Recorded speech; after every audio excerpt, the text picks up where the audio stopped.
Hi there, folks. Simon here. This is the very first semifinals match of the second 2022 Intermediate Invitational Tak Tournament.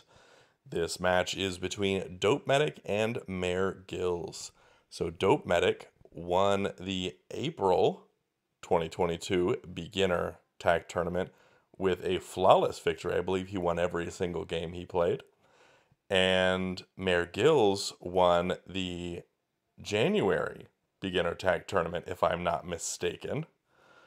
So these are both winners of Beginner Tak Tournaments. So that is pretty exciting. And we will see them compete here to see who goes on to the finals of this intermediate tournament. And I gotta say, the prizes for this tournament are absolutely phenomenal. Kilvin's lamps, capstones made by Bill Leighton, and then the Sun and Moon capstones made by Bill Leighton.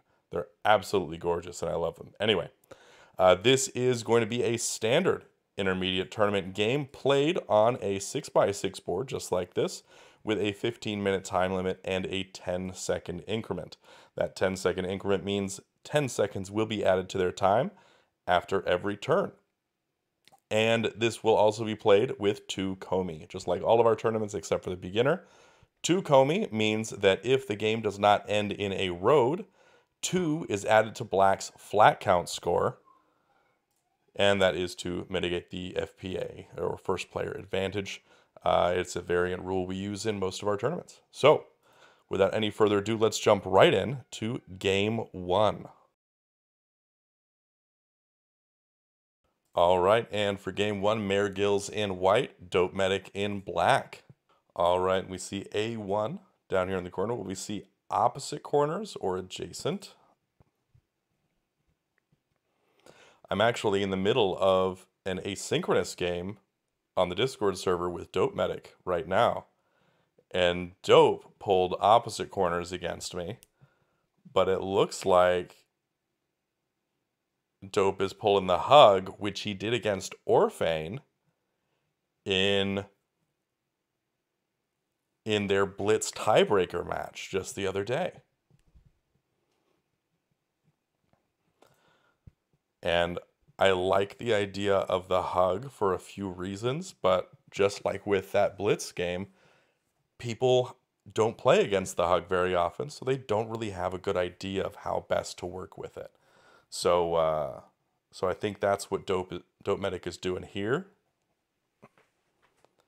He's trying to make use of a seldom used tactic in order to get an advantage over his opponent.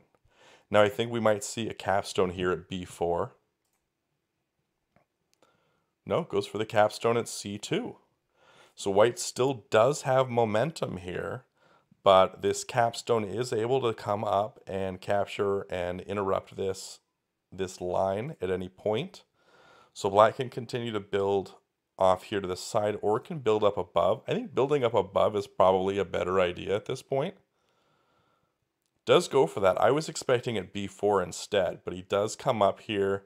Now white's capstone drops, ready to come left and capture onto black stuff and interrupt black's vertical momentum. That's why I thought that placing it at B4 instead of C4 would have been good, because black could come over and immediately connect there. All right, so black making his connection, able to throw this capstone left onto A3 at any point, provided white's capstone does not come up onto B3. Now, white is committed to coming around this capstone, potentially going in a vertical direction, also in the horizontal works as well. But black cutting that off with these placements. Now, you'll notice that neither player has made a single flat capture. They've captured with their capstones, but no flat-on-flat captures. Now, that's a strong play here because they know that flat-on-flat captures create liabilities. And nobody wants to be creating liabilities at this point in the game. And white has made that flat-on-flat capture. Now, black has to decide what to do with that, because black knows that if they capture it, white's capstone can throw onto D2 and win that capture war. Even with a wall there, they can win that capture war.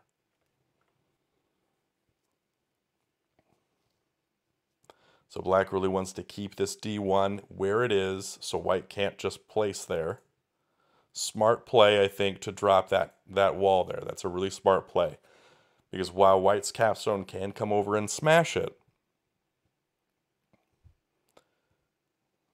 they can't just fill in if white captures up with d1.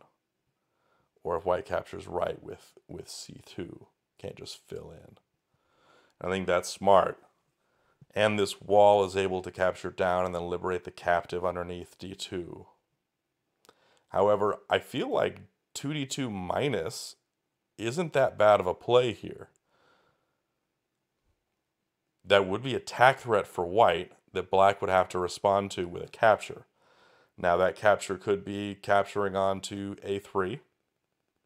It could be capturing down onto c1 with c2.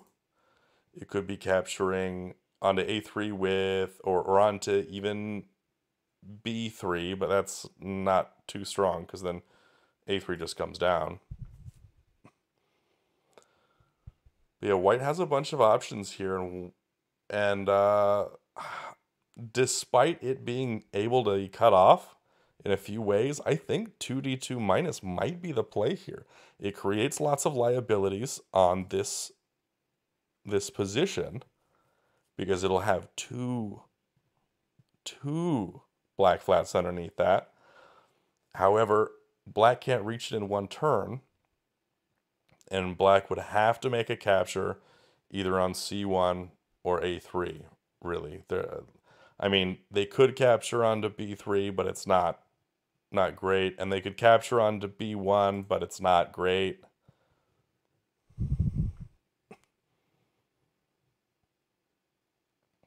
But MehrGills taking his time here. We'll notice that he has taken quite a bit of time on this one singular turn. I believe it's been over a minute, potentially two, on this one turn. Now, dopeMedic is still above the 15-minute mark. Again, they do have a 10-second increment on this game. Doesn't play it, instead opts to allow that wall to come down onto d2, is making a attack threat right here, but coming down with the wall would stop it.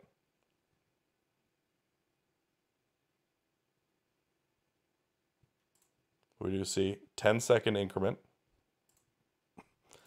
That's why dopeMedic could have been above that 15-minute mark. He is below it now. But yeah, f2 was played, which I feel like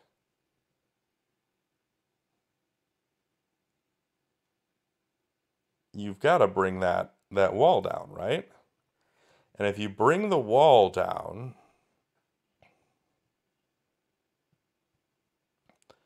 white's capstone probably jumps over. And if white's capstone jumps over, they leave behind a black flat on c2. And then if you're black, you can take that black flat and bring it down, I guess, onto c1, make your threat. But then white moves that left again. And moving it left wouldn't be attack threat. I'm going through these future moves the same way dopeMedic probably is right now. And by the way, I did say that I was playing dopeMedic in an asynchronous game on the Discord server, which is something that a lot of people do, play asynchronous games on there. And he is potentially winning the game. It's tough to tell. We're not too far into it yet. We're on move 30 or so in our asynchronous game. And we've made some really unorthodox moves, but they've been fun, and I think that's how I like to play tag, at least when I'm not in a tournament. Sometimes when I am in a tournament, I like to play the fun move over potentially the optimal move. Now here, I feel like the optimal move was to bring that stack down. He might have been chased by the wall if he had done that, but I think that was the optimal move. This move here, however, Because black was probably expecting this 2d2 minus, he wasn't expecting the play at f2. Now he has to really think about what he's making on his move. That's why he took over 2 minutes to play. Now white came over and smashed just as we expected. Are we going to see c2 minus here? No. Oh, he should do c6. Yeah, black should play c6. Ooh, yeah, okay. The reason I like c6 is this. c2 minus is a road. But also throwing the capstone to a3 was a road. So it was easily missed. White did not miss it. They saw that coming. This is where black now plays off to the side here. This is now only attack threat by throwing to the left onto a3. Not able to do it by capturing down with c2. So this is a bit of a weaker attack threat in that this white flat can come down. I don't know. It's still pretty strong. I think b1 left is the real problem. b1 left really messes this up. But overall, I'd say this is not a bad position. 2c4 plus also would do it for him. But this is a strong position here for black. Now, I will note that white has a lot of good pieces in good places on the board here and able to capture over onto this at some point when it's no longer attack threat. So the board is sort of getting to that point a little early in this game where things are starting to unravel and change and a lot of captures are going to be made and this board is going to sort of dramatically shift. It basically is what's going to happen. When this sort of avalanche of captures occurs, that's what we're looking at. We're looking at a bunch of changes. And that's a really fun part of Tak to me. So I feel like he is making attack threat again, still continuing the same line of threats that he's been doing the last few turns, being able to throw this capstone left onto a3. Now that wall does stop the threat here. He can smash it and renew the threat, and that wouldn't be that bad for him, to be honest. It's not that bad. Smashing it would leave behind a white flat, which would be regrettable, but I feel like that wouldn't put him in too much harm. This white flat wouldn't be able to mess up this threat that he's building. It would be able to potentially, on the next turn or the next few turns, after the threat is dismantled, to come down and capture onto c2, where if this capstone wants to go up, for example, that's a way that white can make a threat once he's dismantled these, is white can throw this upwards, spreading, so 4d2 plus 2, 2. That's portable Tak notation, which you can see over here off to the left.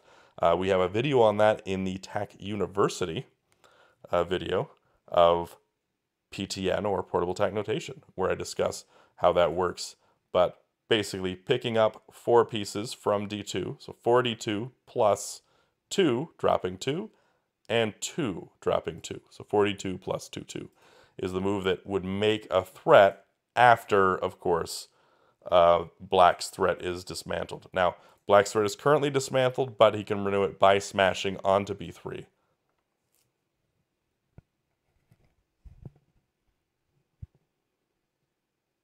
I'm excited. This is a fun game. They're both taking quite a bit of time right now because this is a very pivotal moment in this match.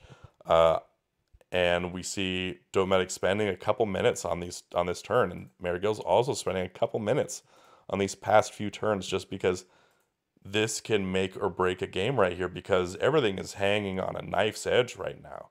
It's very, very close to a win for both players, so they have to be careful not to get stuck into some sort of tenuous situation where they're giving away the win.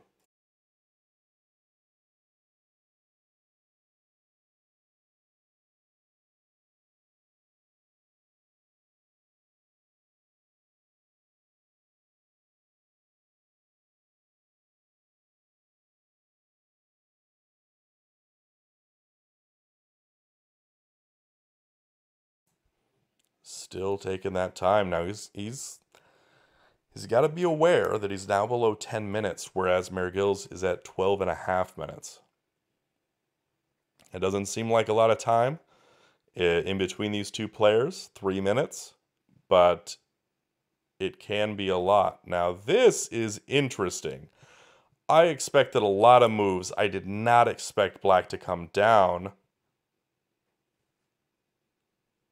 with his capstone, making a hard cap here. That was not a move I expected to see.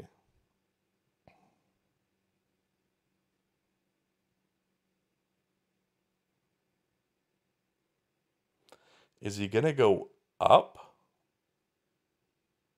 He could spread up and make the threat, but then this wall could come right, or the capstone could come left. He could come up 3c2, 1, 2,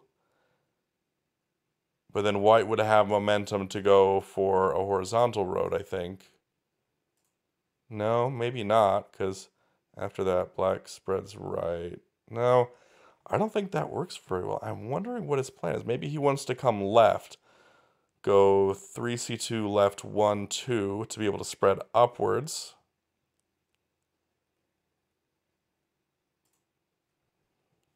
I don't know. I am intrigued. I want to know what his plan is. I want to know what he's thinking.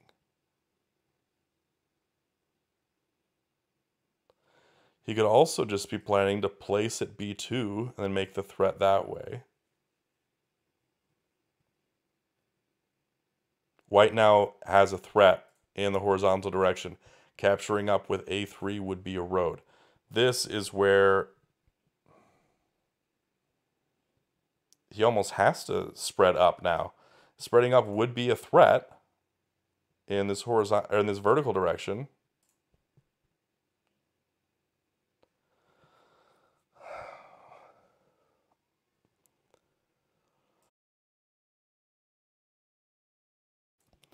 But is that what he wants to do here?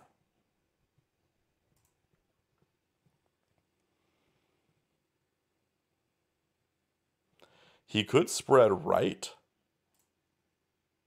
and interrupt white's threats, but white can renew just by placing an f3.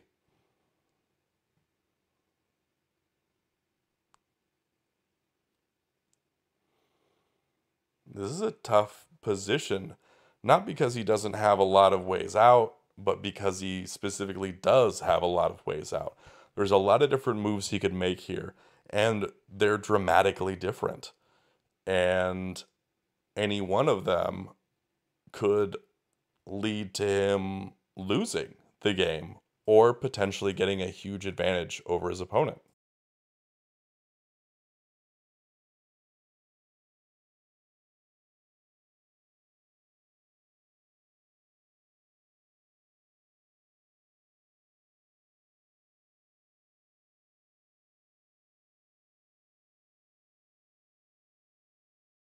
All right, so he does spread upwards. Tak threat for black. White immediately captures over with the capstone. Like that was his plan all along. Now, what is black's plan from here?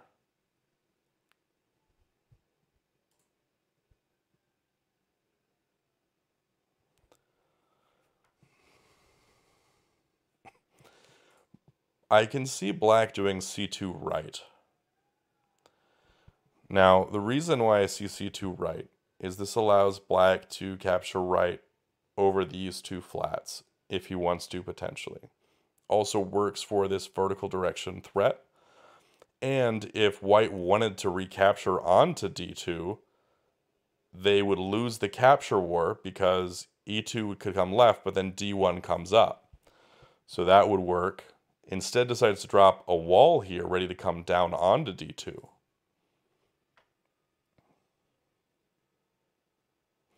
Now this is where 2d2 minus could occur, which wouldn't be a threat, but it would be really close to one.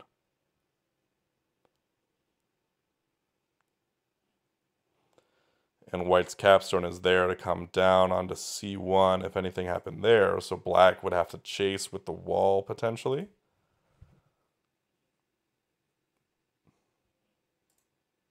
Now I feel like that wall has to come down. But if the wall comes down, white plays here at D3, which is a threat here all the way. No, not a threat. Not a threat. Okay, never mind. Not a threat. But it's close. It's close.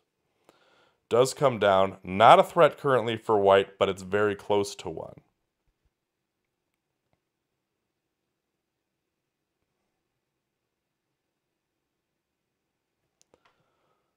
This is a pretty good spot for white, but maybe not as good as it looks, to be honest. I think if I'm black here, I can work on a horizontal threat up here above in this completely empty quadrant. I can start going for this. Specifically, I'd probably play here at D5 and go out, maybe even up at D6, but probably D5. And play out in that direction. Because white wouldn't be able to make a threat unless they came down with A3. And then this wall stack can come right and cover up these two, make a great +3 flat count differential move. And that is a +3 FCD. We talk about that in the flat count differential or FCD video of Tak University. And I explain all about that and what that means. But that would be a really strong move. Now, placing a flat here, I understand. What he's doing is he's putting a flat there so white doesn't place a flat there. White could place a flat there to make this spread sort of unnecessary and not really worthwhile, because if he spreads right and white places there, it renews the threat. So black places there before white can, so he can make that spread worth something. I get that. I get that.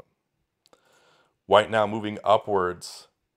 Now, white could just go for this vertical threat here, while black didn't go for their horizontal. Now, white is encroaching in this empty quadrant.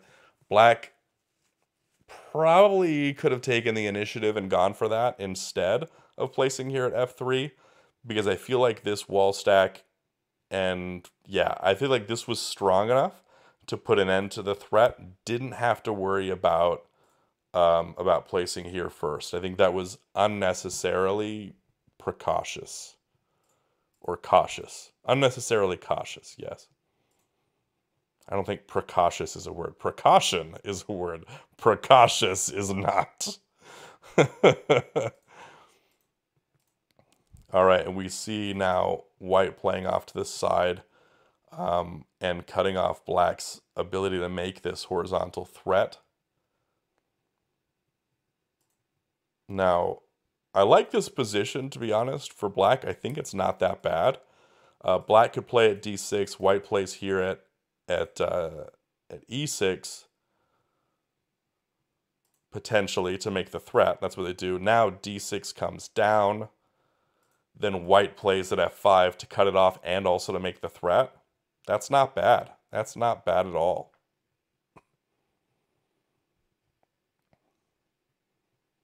Now, I like this. Also, additionally, to make it better for black, instead of coming down, black could come up with E5. It doesn't do that. It comes over just with the wall. I was, to be honest, thinking of coming over with the flat and the wall right here onto E2 and then spreading upwards. I feel like that would be really good.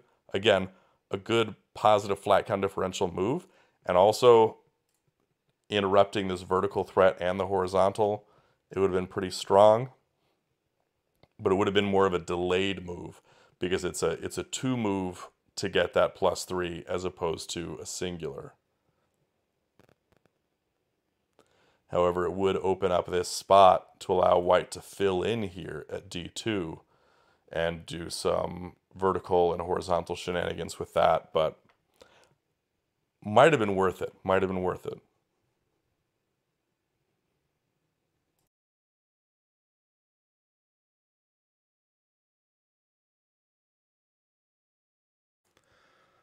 All right, so we do want to take a look at the time here. It was a 3-minute difference. Now it's a 4-minute difference.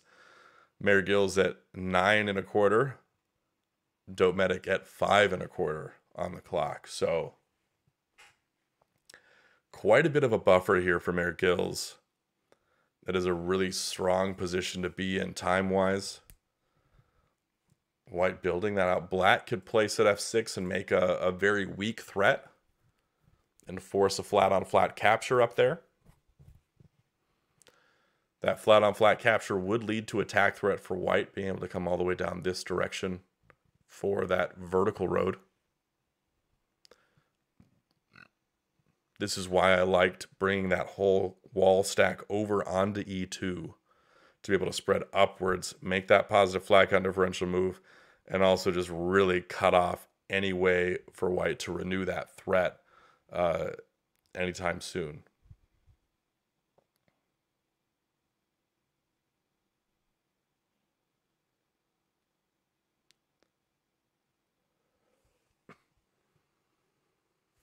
Now, I actually kind of like f4 here. Now, f4, the reason I like it is because it could be played here and act as sort of a defensive move. Then if white comes right over onto e5 to make this threat,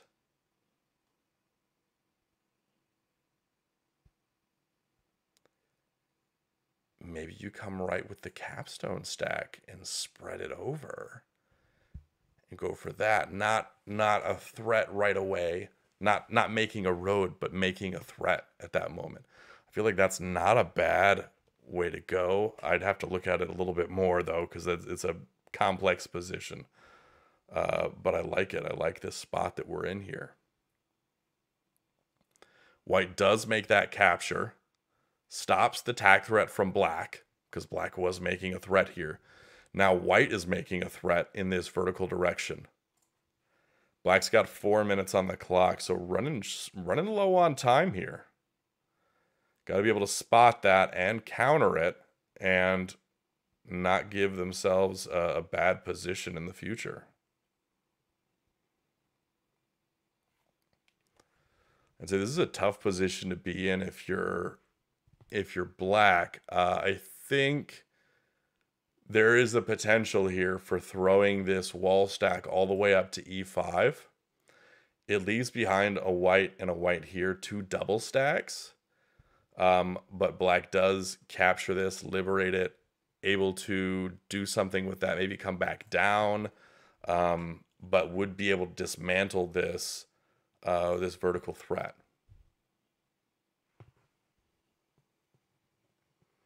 I kind of like that move. I think that might be the best move here. At least it's one of the best ones that I see.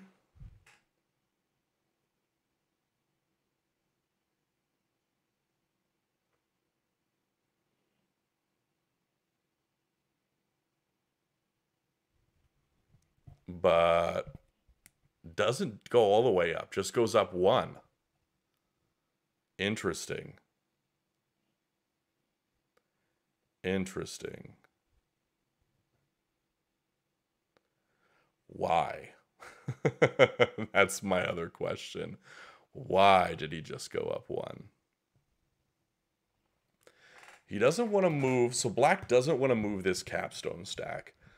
Because maybe he was thinking of something of coming over, smashing this wall to go up. But he doesn't want to move the capstone stack because then white's capstone stack can move up and cut off his horizontal threat. So instead, white's placing here, filling in. This is not a threat yet, but it's 1 move away from 1. It's very close to a threat. Now he can make a threat by placing at f4 or by capturing down with a3. By capturing down with the capstone, capturing up with c1. He's got a lot of options here.